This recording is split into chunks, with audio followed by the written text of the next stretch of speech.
Hello everyone and welcome back to a weekly recap. We are 8 days from this day of recording from Overwatch 2 releasing. It's real. Well, we don't know if it's real. It's closer to being real. I don't know. Honestly, just get excited for next Tuesday. It's going to be an awesome time. We'll finally be able to get our hands on the game that we've been watching and enjoying and hopefully get some content. We'll have some fun stuff. I'm going to be streaming, uploading some YouTube videos of me playing the game as time goes on. So make sure to keep an eye out on those. But let's talk about what happened this weekend in the Overwatch League. Obviously, we got to look at the first new meta in a while. It was pretty cool. Obviously, Sombra dominated a lot of what everyone else was doing. We've seen some teams try to not play Sombra to varied success. Right now, it seems like there are two pretty dominant comps. It's a tank like a D.Va or Winston, and then you play a Tracer Sombra with an Ana Zen. That seems to be like the staple right now, and it becomes like this dive matchup of like trying to dive the backline while keeping your own backline alive, how you're using the EMPs, how your support ultimate's being used. It's going back and forth. There is a sputtering of Zarya Reaper being played by Dallas and some of the other teams in the East, which seems to have some legs on some maps, but I don't think you'll be able to play that everywhere. So the meta is constantly evolving. We have people doing weird stuff all over the place. We got a little bit of Pharaoh. We've seen a lot of Horse. There's been a surprising amount of Orisa coming out in this meta. So it's exciting to see, but time will tell as things start to sort of work their way out.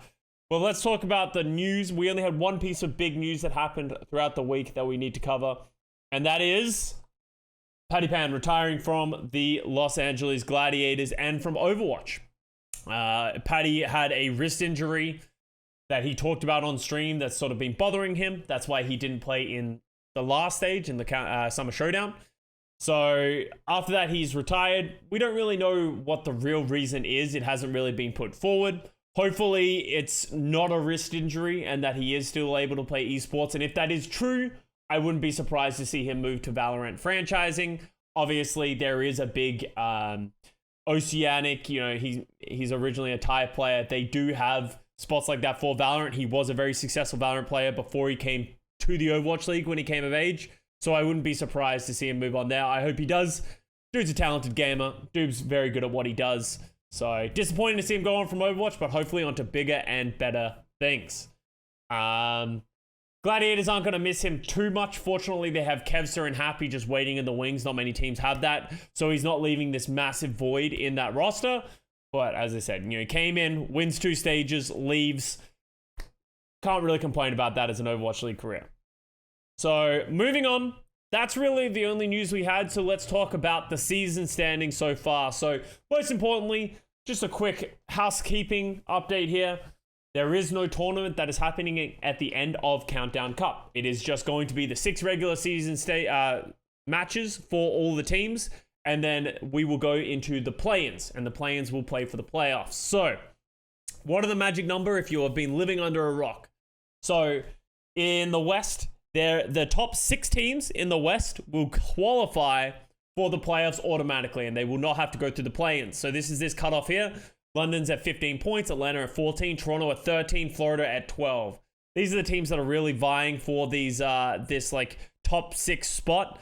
Obviously, Atlanta Reign and London Spitfire having a great weekend, but London didn't look great. They still look solid, and they went 2-0, but they didn't look flawless against it was against Vancouver and Paris, I believe. Atlanta looking much better after a little bit of a break with Speedily on that Echo, while Toronto and Florida both having pretty bad opening weekends. Did Florida win a match? 1 second, let me just confirm myself. I don't know if I think Florida went 0-2. Yes, they lost to the Gladiators and the Boston Uprising. So Toronto and Florida struggling to keep their spots alive. Washington Justice is an outside chance, but very unlikely to make it. So they're probably going to be playing for the play-ins. New York Excelsior, Vancouver Titans, and Paris Eternal. At this point, their seasons are pretty much over in terms of postseason setup. New York Excelsior or the Vancouver Titans would have to go crazy. The Boston Uprising would have to suck. I don't even think anyone would ever win in map score. I don't think it's possible. They might be theoretically out. 4 matches, that makes sense, right? I don't think they could ever get their map scores successful enough. Oh, actually, I guess if they went 12-0 and Boston went fucking 0-12 in terms of like maps in their next 4 matches, yeah, sure, they can make it. But extremely unlikely. Their seasons are pretty much over at this point. Especially because Boston seem to be playing pretty well. You know, they did beat down the... Did Boston go 2-0 this weekend, actually? They beat... Oh, they did go 2-0. They beat the Houston Outlaws and they beat Florida Mayhem. So yeah, it seems unlikely that they'll fall out there. I didn't realize they went 2-0. I remember they had that good win against Houston Outlaws, but they also beat Florida. Yeah, nice. Oh yeah, and I talked to Punk. Did you guys catch this, by the way? Did you guys catch Punk calling Goomba a dickhead in our interview? I baited him into saying it. I said, you wouldn't say that on broadcast. He's like, yeah, I will. And I was like, you wouldn't. And then he did it anyway. So if anyone asks, it's not my fault. But I couldn't really react to it in the moment. But hey, legend. Let's look over to the East. Looking over to the East, we have the Los Angeles Valiant, the Guangzhou Charge, Chengdu Hunters, and the Hangzhou Spark in the bottom. And so Seoul Dynasty and the Shanghai Dragons are clinched in the East. They will guaranteed be in the playoffs. Something important to note that we actually just talked about here on my stream. San Francisco Shock, Dallasville Gladiators, 23 points, 21 points respectively. Seoul Dynasty at 22 points, Shanghai Dragons at 20 points. The seeding and the way that the playoffs is working is the top 4 seeds get a bye in the first round, and they will select their opponents who win in the first round. So this is actually 5 teams vying for 4 spots. So as much as these teams are all clinched into the playoffs, they are actually playing for seeding. And this could come back to be a big thing. You know, the Shanghai Dragons did just have a very bad 0-2 weekend, and that now they're at the lowest point. So there is a world in which Shanghai Dragons end up the 5th seed. And if that happens, we might see a 4th seed versus 5th seed in the first major round in the playoffs. So keep an eye out on that. Matches do matter, and maps do matter for these teams. Shanghai Dragons needs to turn some of these matches around to avoid that scenario.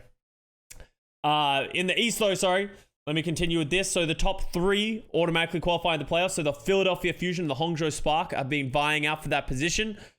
Philly Fusion did just beat the Hangzhou Spark in their head-to-head matchup. Will be an important one, but the Spark are looking quite poor right now. So honestly, I think they're more worried about falling into the play-ins and not being able to perform against the Chengdu Hunters or the Guangzhou Charge, because both of these teams are actually looking quite good in this meta. Chengdu seem to have a pretty good eye and with a good hero pool for Jinmu, which is important for them. Guangzhou Charge, with the addition of Piggy, have also been looking strong. Valiant, they did beat a team. Who did the Valiant beat? They beat Shanghai, right? Oh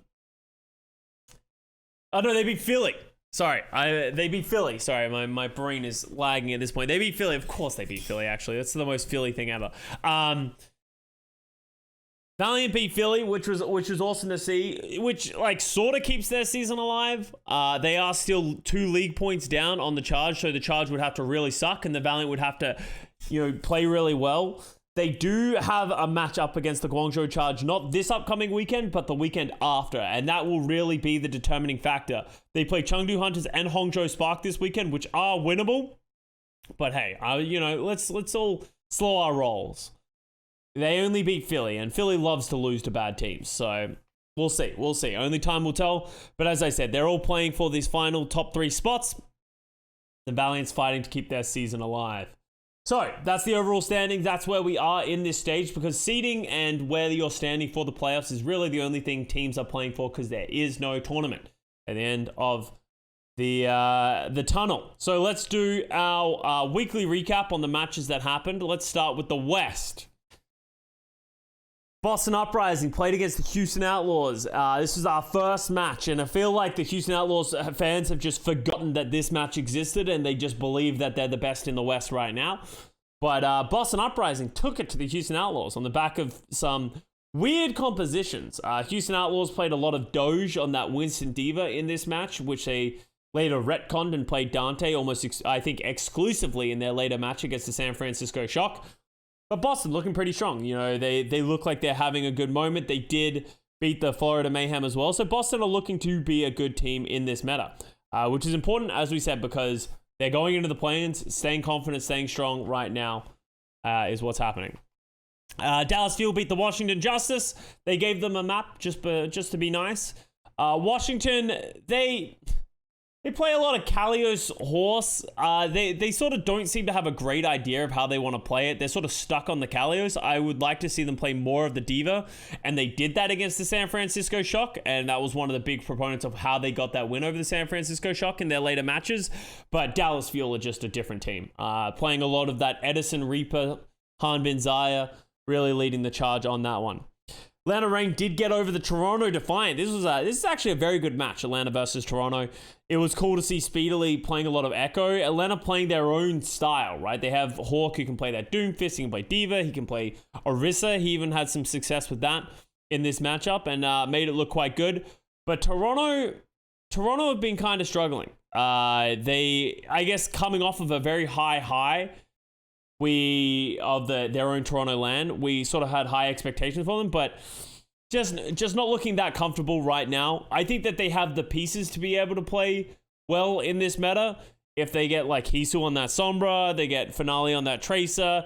You can even have like Hopper play the Diva. Like I think they can move into this meta. I don't think they had a good read on it right now, and it became even more evident in their upcoming loss as well to the New York Excelsior, which was really the gut punch that they did not want. New York Excelsior looking to be pretty good in this meta. They are not playing any Sombra at all. Like they're primarily playing the Flora Sojourn, which I'm not in love with. I think you need to be able to play Sombra at some point. Also, they're playing a lot of Kellen on the Winston, which this is another one of like, and this is why this weekend was so weird, because there was so much evolution that happened in the 4 days of matches of like what they did in their first match. It worked against Toronto and you're like, oh, this could be good. And then Atlanta Reign just fucking dumpstered them. They did play the Sombra against the Atlanta Reign, and that's sort of what I'm talking about with he played a lot of Sojourn. We expected to see that. They played Sombra and Atlanta just rolled them.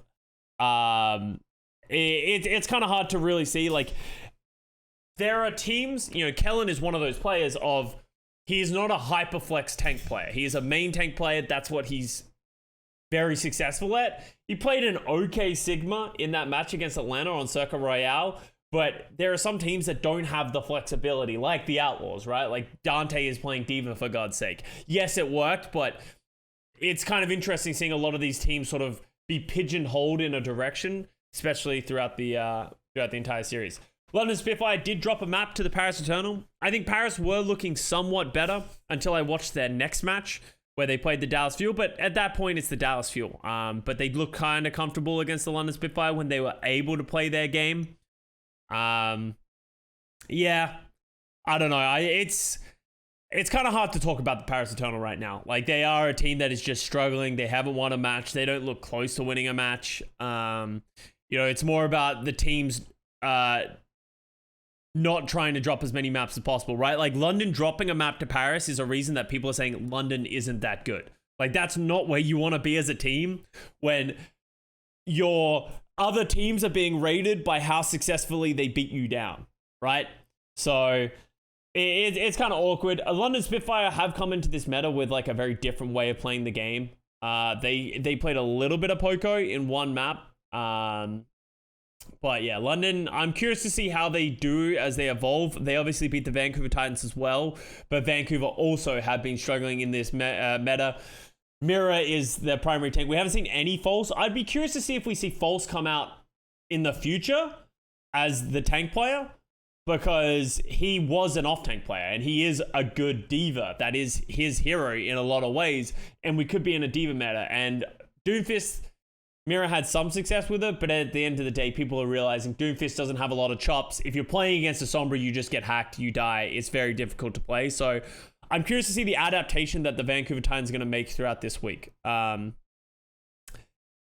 not playing False Diva. Why not? And they should be playing. His Sig was also pretty good. Yeah, like, he's an off-tank player. Like, he plays like the Sig, Zaya, Diva type stuff. Like, False should be the player if they're going to play Diva. And yes, his Winston was a turbo feed, and it wasn't good, but that doesn't mean you should discredit him for the heroes that he was originally signed for. And I think dying on the Mirror Doomfist hill might be a mistake, but we'll see what the Vancouver Titans do. We don't really know what's happening internally there. The Gladiators beat down the Florida Mayhem. Hey, I got double points on this one. Gladiators are looking much better in this meta. The Florida Mayhem on the back of like RuPaul, Surmage backline is actually like, it packs a punch. I think where they struggle is it just like, sometimes it's just too aggressive and that like, it feels like they're relying on too much individual brilliance, and that's great against most teams, but I think the Gladiators are just, they can match them pound for pound and that kind of stuff, so they're not going to be able to win a whole series against them. The Hydra and Sombra was impressive to me. I think it was a good look for them. But yeah, one big issue I had with the Mayhem is someone's just got to pick a hero. That is the big thing that I just got frustrated watching the series, is like, it feels like someone is trying too hard to like find a hero. He just sort of needs to stick with one. So if they could go into a series like someone just play like Diva, or, you know, someone just play, you know, Winston, like it'll be good. But it felt like there was just so many switches going back and forth here. And it was even more evident in the Boston game, where Boston won 3-0. Like this was a close 3-0 for Boston versus Florida Mayhem. But someone and Punk were just switching heroes left and right. There must have been more hero switches in that series than like a lot of these other series combined. But yeah. What role did someone play in Overwatch 1? Yeah, he was a main tank player. What match haven't we talked about? We talked about New York Excelsior versus the Defiant. We talked about London versus Vancouver. London struggling still against Vancouver. Washington Justice beat the San Francisco Shock in a pretty crazy upset. The Mikey Ball was really the big pain point for the San Francisco Shock. They played Kaluge, like a little bit of Junker Queen on the Ike, and Kaluge played a lot more of the series in their match against the Outlaws. But it looked like the Shock had put a lot of eggs in that Mikey Ball basket. I think it's just a misread on the meta. He played a little bit of Winston as well, but whatever was happening, he was just getting hacked on cooldown. In his defense, he was playing against Assassin, who's playing a very good Sombra right now, and then he played against Pelican, who's also playing a great Sombra. So it felt like they did a very good job of isolating him to the point that he had to play like really safe, which then resulted in he wasn't doing anything. So it created this like big disconnect for the team. I think Proper was still playing pretty well because I'm a Proper simp. But the rest of the team just sort of wasn't able to really get much else done. Sam Sombra I think Sam Sombra was fine. They were just struggling to get the value when he was hacking or EMPing people, which means there might have been a disconnect in the communication, maybe too much pressure going on to Mikey to be able to follow up, but there was definitely something going wrong. I'm curious to see how the Shock adjust off of this. They rarely don't stay bad for a long period of time throughout their course of their history with Krusty as the head coach. So I wouldn't be surprised to see them put just Collusion, let him play that Diva, let him play that Winston if he really needs to, but he can play so many other heroes as well. And I think that's probably a better look for them as well.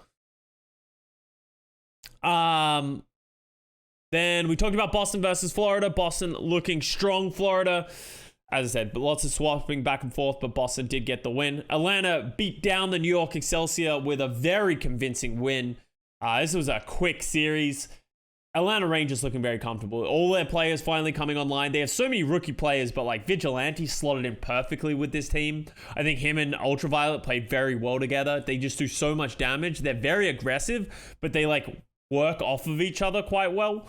Hawk is the joke. He's playing so many different things, and he hasn't really been forced to play like the things that he's not good at, like Winston. But if they can play Diva or Orisa, he's going to be just fine. And then they have, you have Speedily, and then you have Kai coming in for the hit scan. So Speedy's playing a lot of that Echo. You have Venom playing the Tracer. Venom also had an incredible Hanzo in that Circuit Royale he played, which we haven't really seen much of. And then Nero didn't play at all in this series. He did play in this Toronto match, and Nero just hasn't looked that comfortable so far for them as of late. He did struggle and lost that map. So Dallas Fuel this. I'm not even going to talk about this series. This was brutal. Dallas Fuel just destroyed the Paris Eternal. Just an absolute dismantling. Houston Outlaws beating the Shock, which was a big props to the Houston Outlaws for getting this win over the Shock. I've talked about this. I don't know if I talked about this in this video, but on my stream so far, I feel like there is way too much overemphasis from Houston and Houston fans for this win. Great win. You can't take that away from them. Bouncing back, from a loss to the Boston Uprising. Dante Diva was an interesting adaptation that worked. My fear for the Houston Outlaws is that the Dante Diva is extremely aggressive. Extremely. And I think if you play up against a team that plays a really good Sombra that can hack and punish Dante, or a really good backline that like can play well against it, where like if you played, I think, okay, here's what I'll say. I think if you tried to play the style that Dante played that Diva against the Atlanta Reign with that great backline, or the Dallas Fuel with Doha on that Sombra, I'm worried it's not going to work. So I'm curious to see how they're going to like bolster that and have extra flexibility on that. It obviously worked well against the Shock. He was just deleting people time and time again. But there was a little bit of feeding in the middle there. So if the Shock, it'll be interesting to see where the Shock stays, as I said. And the Houston Outlaws, they are playing well. Pelican Sombra impressed me a lot. Merit Tracer looked pretty solid. The backline of Lastro and Creative, they look seamless. Like Lastro had some crazy Zen plays. Creative got some nutty sleeps. So they're popping off at the right time. And I think regardless of if the Diva works or not, stick with Dante. I'm sorry, Doge. Dante is the secret sauce that the Houston Outlaws need. When they play Dante, they're successful. In the same way that when the Boston Uprising play Punk, it might not always make the most sense to play Punk or Dante, but you just run with what's working. Just keep playing Dante, keep playing that Diva or anything else Dante needs to adjust to, and I think it'll be good. All right, here we go. Vancouver Titans also lost to the Gladiators in this was another just dominant series from the Gladiators. That Dorado was like hard to watch. But yeah, Gladiators looking to be in form. Vancouver Titans, maybe we overrated them off of those 3 wins against weaker teams. All right, that is the West region. That's everything that happened. As I said, everything's up in the air. If you try, I think the issue that we're having right now when we're trying to rank these teams, and I'm going to have this issue on my power rankings, is there's so much still up in the air in terms of meta, what teams are playing, what teams are comfortable with, all that kind of stuff. It's very hard to sort of have like a flat understanding of where everything stands right now, because it is constantly evolving as the meta evolves as well. So yes, you might think this team is great because of this, and then that team, and then this team beat that team, and this team lost to that team, and this team dropped a map to this team and that, but you're overthinking it. You know, let's just wait and see, and we'll really find out what the true strength of all these teams are. All right, let's talk about the East. Obviously not that many games, but let's talk about it. Chengdu Hunters beat the Hangzhou Spark. The Spark just don't look very good in this meta. They don't really seem to have a lot of coordination. They're trying to like shoehorn Shy in. Like they're still trying. I think less so in the Chengdu match, but they came out on like the weirdest rush I've ever seen. But it feels like they're just putting all their eggs in the Shy basket, especially to play Sojin, and that happened a lot against Philly, where it's like they just nano Shy and then hope he kills everyone. Kind of like they did in the mid-season tournament, but it's just this meta isn't as conducive to find that success, and I feel like it's just not playing it off. Alfie hasn't had the same level of impact exactly as well. Like he's there and he's doing some things here and there, and like that's what it sort of feels like. They're just relying on everyone to pop off individually, but they just don't play well as a team. And part of that could come back to the fact that they just flipped out their support line and put in Neko and Teru. From what I've seen, Neko and Teru were fine. Like, I didn't see any glaring issues. Their ultimate usage was fine. They weren't just falling over. It wasn't great, but it was fine. It's definitely not solved the problems that the Spark were having in the last stage. A whole 5 points. Yeah, my APAC pick'ems are just ruined. I don't change my pick'ems after I do them, so if things change throughout the week, right, like I don't know, I just don't leave it. Los Angeles Valiant lost 3-0 to Seoul Dynasty. Seoul are looking very good in this meta, not surprising at all. Fitz Prophet being able to play that like Tracer Sombra, or even Fitz is able to play like Hit Scan. He played a bit of Hit Scan, all those type of things. Seoul's gonna be fine. Smurf is super flexible. He can do whatever he wants. The Seoul Dynasty also 3-0'd the Shanghai Dragons. Shanghai are looking very weak in this meta right now. We don't really know why either. Obviously, Fledders had a struggling season. Those woes continued in this series. Lip is playing like trying his best. Honestly, it feels like Shanghai and Lip are just trying their best, but not really able to find too much success at this point. Yeah, honestly, they also sort of they played Bebe in this match against Seoul Dynasty, and I understand they want to play double flex, but they also played a series where like Bebe played like Brig for a bunch of it. Or was it Izayaki who played Brig? I'm thinking of a Paraiso where like Izayaki played Brig for whatever reason, and then Bebe played flex support, and it was like they just got like full held and then they got rolled. And I'm like, yeah, they should stop doing that. Like, I just don't like the Bebe play. Like, I would rather them just play with Izayaki and Lee Jae Gun. They have way more synergy for that. They're just better. I would rather even just see Lee Jae Gun on flex support than, and I think they did that in their match against Guangzhou. I don't think we saw any Bebe in this match. I haven't watched this one specifically, but I don't believe they played any Bebe in this series. And as I said, it was better, but we'll see. We'll see what they're trying to do. Then we have Guangzhou Charge, who lost to the Chengdu Hunters. Chengdu actually looking kind of nice in this meta because they can have Jinmu play the Genji. He can play the Sombra. He played a little bit of Pharah. Like, it honestly feels like a Jinmu meta. Jinmu even played a little bit of Tracer to some good success. He had some really good moments on that Tracer in this series as well. Guangzhou Charge, I think the big thing about Guangzhou Charge is they're like all in on the Piggy Zaya. Are they, can someone confirm with me? They're like exclusively playing Piggy Zaya, right? They play Piggy Zaya everywhere. Kind of like Dallas do, but with like more flexibility. And they're putting less resources into a Reaper. And they play like a lot of Choice of One Genji. And they just nano Genji. And it's honestly been working. It's been quite good. The backline's obviously a lot more solid. Jimmy's doing well on the hit scan while this is happening. So I'm not in love with what Charge are doing, but I think it works for them. And that's the most important thing. And that's what helped them get this win over the Shanghai Dragons. Of Shanghai couldn't deal with the Zaya Genji stuff on certain points, right? Like anywhere where Zaya was good in this meta, like, you know, New Queen Street and all that kind of stuff, Charge were just the better team. So, you know, I respect what Charge are doing, playing around their strengths and not really like just trying to like shoehorn Piggy onto Winston or something like that. Choi's impressed me. Yeah, Choi's been definitely doing his job. He gets a lot of resources, but he's doing his job, which is the most important part. Los Angeles Valiant beat the Philadelphia Fusion. This was an interesting one. And, you know, Philly is the most Philly shit ever. Philly, it felt like the Valiant are another team that it just, you don't know what to expect, and I feel like Philly just fell down on their situation. Whenever they play Belosaria, they just don't look that good, in my opinion. They should really just start putting some more resources into the Fury Zaya setup. I think that's what worked for them in the Spark in their future series. Unless he's on Ball, exactly. But Ball's not good in this meta. With how good Sombra is right now, Ball's just not good in this meta.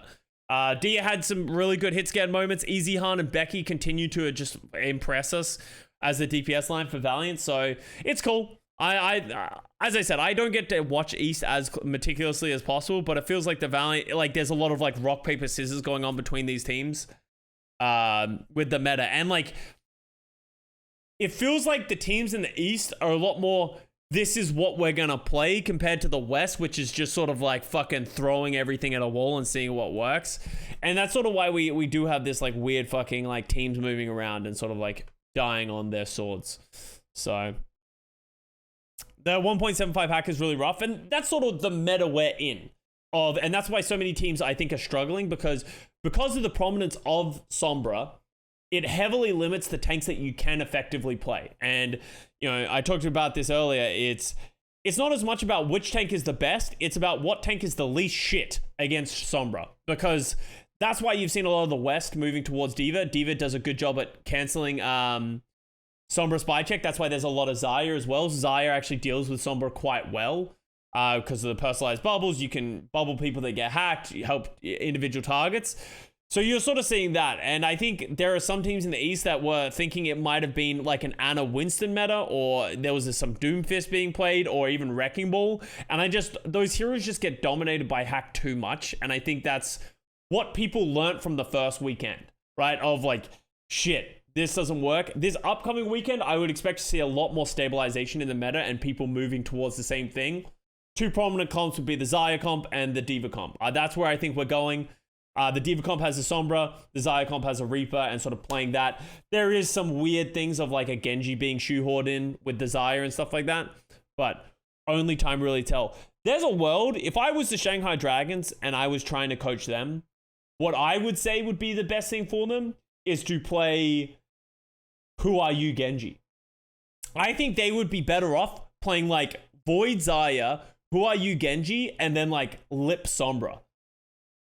And then Lip can go hit scan on certain maps to just sort of like play range if he feels like they can't dive effectively. And I honestly think as much as that might not be the big meta, that would be the best thing for them. And then you can just play like Lee Jae Gon Brig or like even Lucio on control. And then Izyakin can play the Ana. There was I think, was it Shanghai or Philly? Or maybe both. That I saw people were trying to play Brig Zen. I really hate Brig Zen in this meta. I think you need the threat of the Ana. You need the anti-nade and that kind of stuff.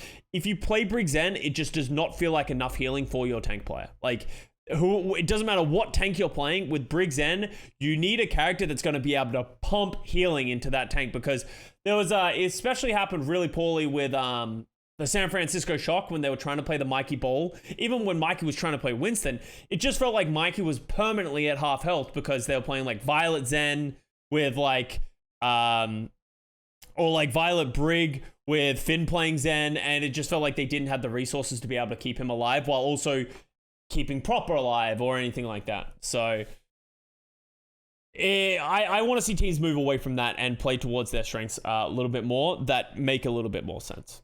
So here we go. That's it for the match recaps. That's it for that week. That one's in the books. As I said, you should see a lot more stabilization in the meta going into the next weekend. So let's do our power rankings for these teams.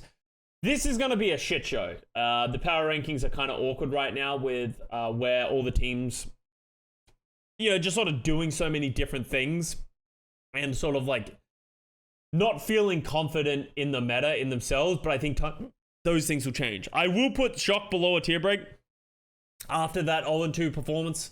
I don't think they deserve to be in this tier. I will put Houston Outlaws in this tier, but I am not putting them above the Gladiators. I think Boston is actually the team that I'm going to put up here. I actually think I'm going to put Boston Uprising over the San Francisco Shock right now. My fear for the Shock is I don't think they'll be good in this meta. I don't know if this is going to be like a hard meta for them. Because I don't know if they're like Sam Sombra and like Kaluj. But like Kaluj being on Diva, maybe. I don't know. We'll see. But Atlanta needs to go up here as well. I think I'm going to put Atlanta. I think I put Atlanta over. Let me look at the matches. Atlanta beat New York Excelsior and Atlanta beat Toronto in map 5.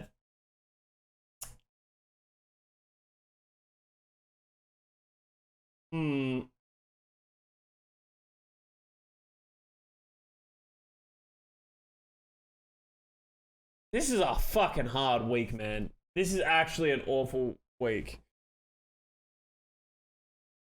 I think Shock will be fine, but you have to wait for them to prove it. Yeah, that's sort of where I'm at, right? Like, I feel like we give Shock the benefit of the doubt a lot. But I want them to prove it. And this is sort of like learning from the Gladiators, right? Like, when the Gladiators were struggling, we're like, oh, they're going to turn it around one of these days. And they just sort of never did. Hawk greater than Dante. Yeah, actually, I'm going to keep Houston Outlaws a 4th because I'm not sold that I think the Houston Outlaws like Diva, like panic Diva swap of Dante onto the Diva is going to have a lot of legs. But I think they'll still be good in this meta. They look comfortable. I think I'm happy with the tier break. I'm going to leave Boston above Shock. I genuinely think they deserve that. I think Florida deserves to be in this tier. I think London deserves to be in this tier. I'm going to leave London up. I know a lot of people are not sold on how London played, but they went 2-0 this weekend and they didn't look tragic. But I think London Spitfire, I have no idea where to put them. Troy and Defiant lost to New York Excelsior, so they need to go low. Vancouver Titans are going... Did Vancouver go into... I think Vancouver go into Paris tier? Or do we have Paris in their own tier?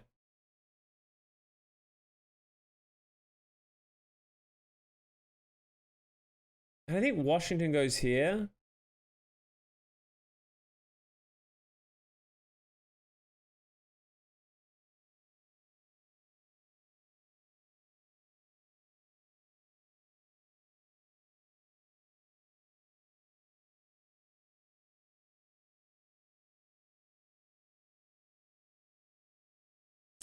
What do we think? I actually kind of want to leave it like this.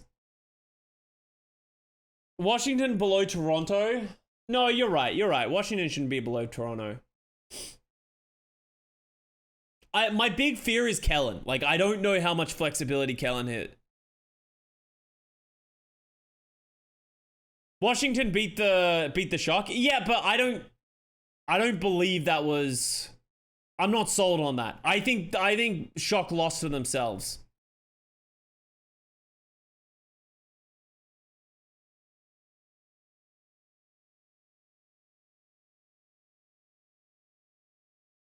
I think you might be right. I think I'm not happy with where London is. Maybe London goes there. They did go 2-0, but they had such easy weeks and they dropped maps to both these two teams. I think that's right. I'll still put London above Toronto. I don't think they should. Am I over? Oh, Toronto. Why did you do this?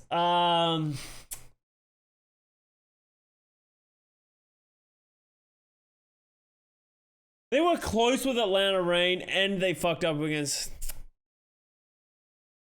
Man, how is London so low?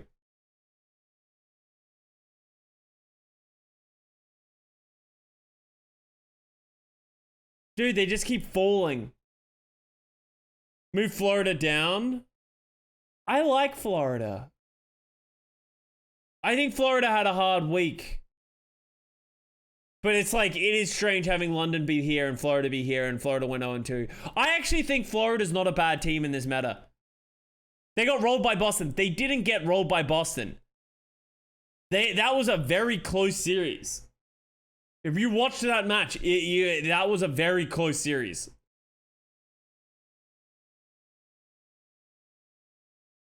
Didn't Florida get 3-0'd? Yeah, but that's... I genuinely think Florida is good in this meta. I think someone is an incredibly flexible tank who will be able to play anything the meta needs to think.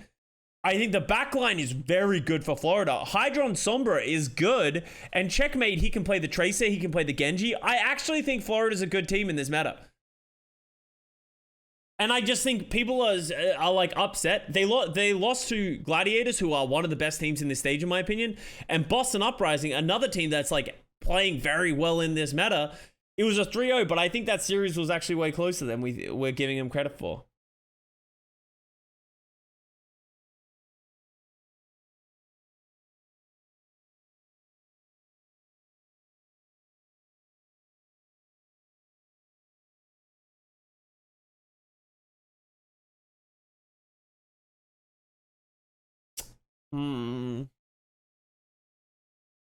This is a hard week to do power rankings. I don't know, Custa. Sounds like an awful lot of Florida simping. I don't know. I believe in that setup than everyone else I have them above. You guys telling me that you believe in the flexibility of the Washington Justice to play this meta? Like, Assassin Sombra is good, but we've seen how easily they just decide to suck. But I'm not as, like... And then Toronto had just been really poor in this meta. I think London is in the right spot. New York Excelsior get a pass for beating Toronto.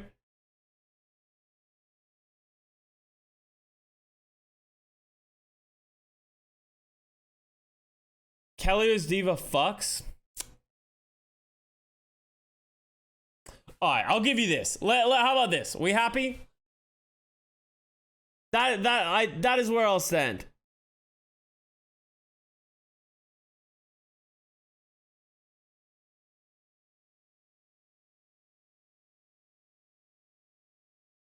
Above Shock? No, you guys are overreacting to Shock. Then I think Shock will bounce back. I just think they fucked up their meta read. I think once they just now that the meta is solved, I think they'll play Diva and they'll be fine. They'll just play Kalush Diva.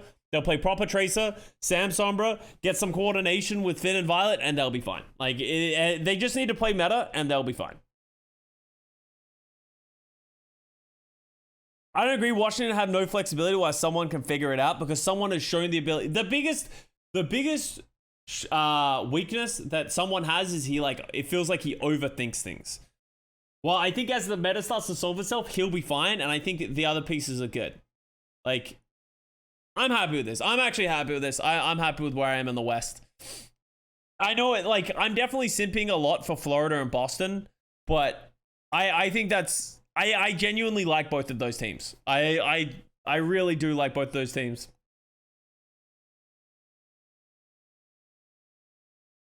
I feel like if London 3-0's just one of those two games, you'd have fifth or so. But okay, here's the problem that I think a lot of you guys are having is you guys are just looking at the scores of the matches and just like not considering anything else that happened in those matches. Like there is more things that happened in the match than just the score. Like, you can just look at the score and then we could do our power rankings that way and just sort of fucking MacGyver everything together. But it's comes down to, like, what you saw. London Spitfire do not look comfortable in this meta. And we talk about it it is not a main tank meta. So that means that Hardy potentially might not be playing for them. They're going to have to play Poco, someone who they have not played much Poco. So it's kind of like, oh, well, is that what they're planning on doing? Their Sombra looks pretty good. But then they've also, like, Backbone Widow, like, was, like, having, like, popping off, and Backbone was doing well, but I don't know. I didn't love the way London played. Like, when they had Backbone on Widow, even though he was finding success, I'm not in love with it. And I think they might struggle as time goes on.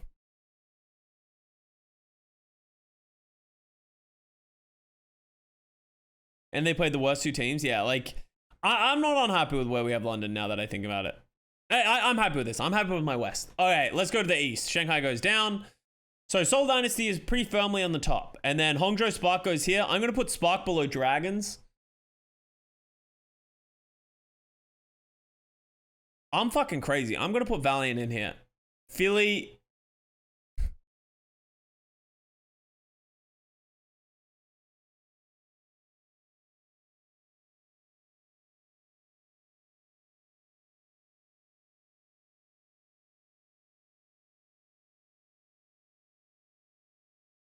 Is Chengdu really second in the East? Dude, this is a fucking shit show. East, you guys gotta get your shit together, okay? You guys gotta work this out because this is a musical chair from stage to stage of who decides to be good, except for the Seoul Dynasty. In Seoul Dynasty, they're chilling. Except for in the mid-season Madness playoffs, they have been chilling the entire season. They're just fine. But there is no way Chengdu is second in the East, but there is no way you can put anyone else above them.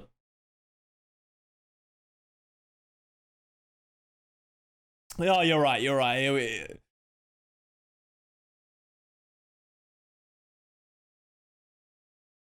That seems like too many. We'll put 2 tier breaks.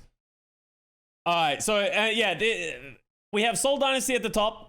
And then we just have whatever the fuck is happening down here. I actually firmly believe Hangzhou is the worst down here. I think Valiant would beat Hangzhou if they played them.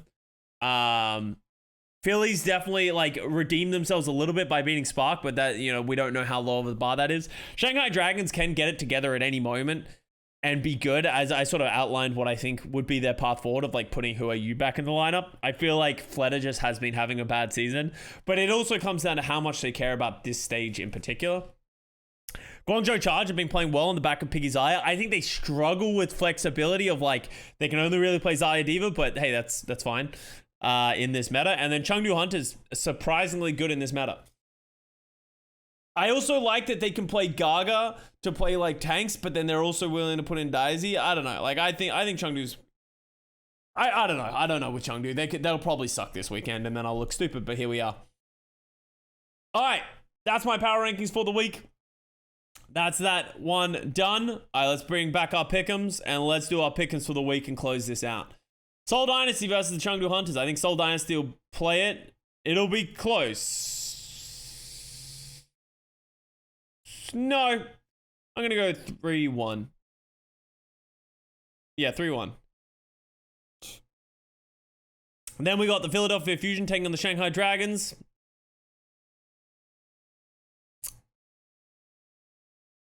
Shanghai's going to win 3-2, and it's going to be so unconvincing that I'm going to hate both teams coming out of it. I'm going to feel dirty after it. Shanghai's going to beat the Spark. I'm going to go 3-0. I think the Spark are like going to boom themselves. Valiant versus Chengdu. I think Chengdu wins, but it's going to be 3-2 just because it's the East. Like, Chengdu's going to almost lose to the Valiant, but Valiant's going to lose in map 5 again. Seoul Dynasty's going to 3...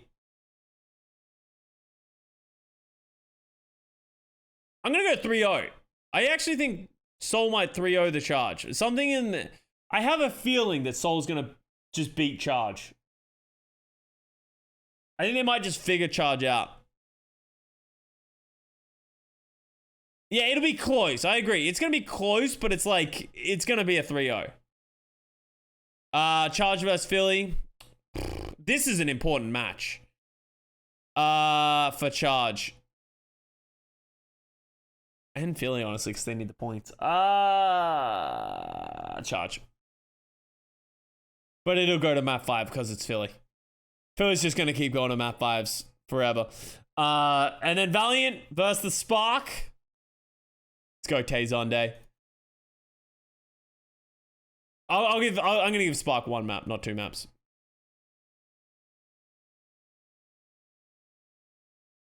Dude, we're fucking... Look at how far we've fallen.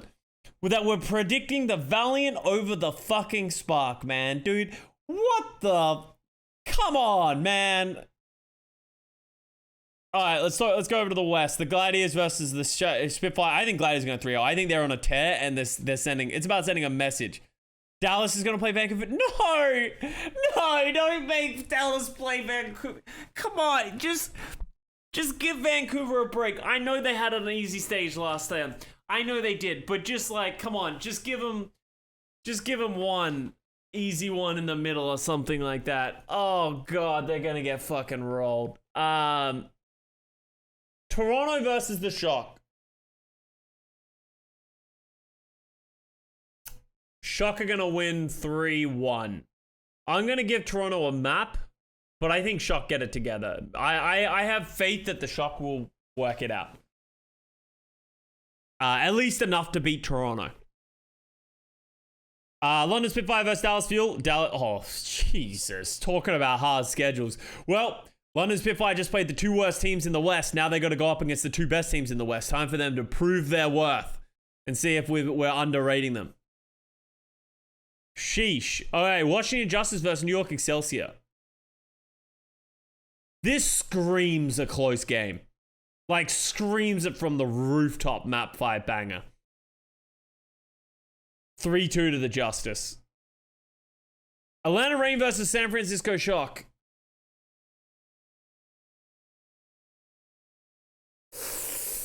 How much do I believe in the Shock to turn it around?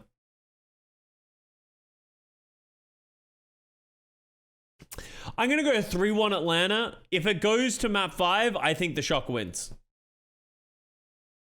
I don't... If it goes to map 5, the Shock wins, but I don't think it will. I think Atlanta Reign wins 3-1.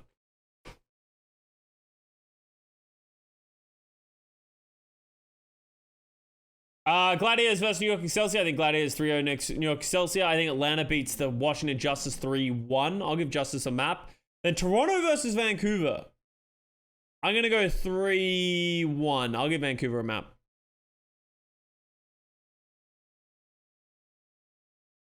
All right, here we go. Lock that in. It's my pick'ems. Boom. It's my Overwatch League weekly recap. I hope you guys found it interesting. Obviously, as I said, there's a lot up in the air. We don't really know what to expect, which is awesome. That's how you want stages to be. I wish there was a tournament at the end of this, because it actually seems like a really interesting meta where there would be a lot of great storylines. But hey, we've got the play-ins coming. We have Overwatch coming out next week. Overwatch 2. It's finally here. Holy shit, I can't believe it's happening. I am actually not going to be on the desk this weekend, Sag. I am going to a wedding. For that reason as well, I am probably not going to be doing a weekly review next week because I'm not going to be up to date with anything. And I'm not going to be able to do too much. I'm not sure if I'll be too tired to stream on Monday, and then we have Overwatch 2 on Tuesday, so just don't plan for it. If it comes out, it comes out. We'll keep you in the loop. But thank you very much for watching. I appreciate you all. Make sure to subscribe to the YouTube channel. I'm going to be uploading some Overwatch 2 stuff. I'm probably going to be going hard in the paint with Kariko and uploading some of that stuff, so keep an eye out for that. Appreciate you all. Thank you very much, and I will see you guys next time.